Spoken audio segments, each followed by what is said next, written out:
in a nutshell, we are going to use a virtual environment where we have a Windows server in a part and the client in the other part. And to do that, we need to download VirtualBox or VMware and connect the server with the client. Let's start with that. So first, we need to go to VirtualBox and click on download, and then check your operating system. So the host means, like in virtualization, we have the host and we have the guest machines.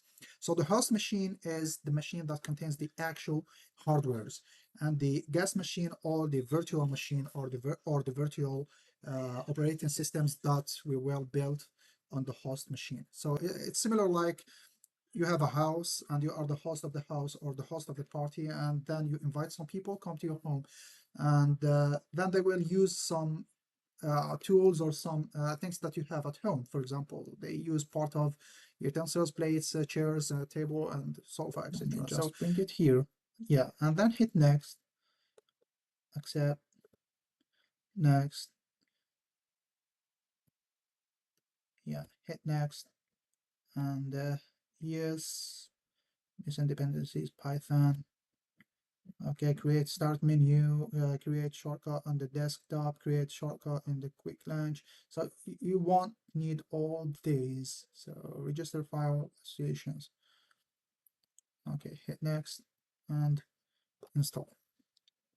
Just skip the register file associations. Okay.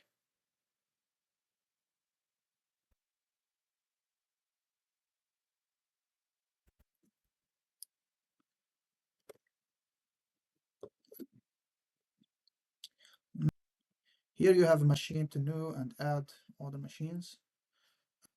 So now we need to download Windows 10 Enterprise Evaluation version. So let's write Windows 10 Enterprise, visit the website, and I will leave in the description the link for the ISO image. So once in this page, you need to enter all the information and hit the download now. Okay.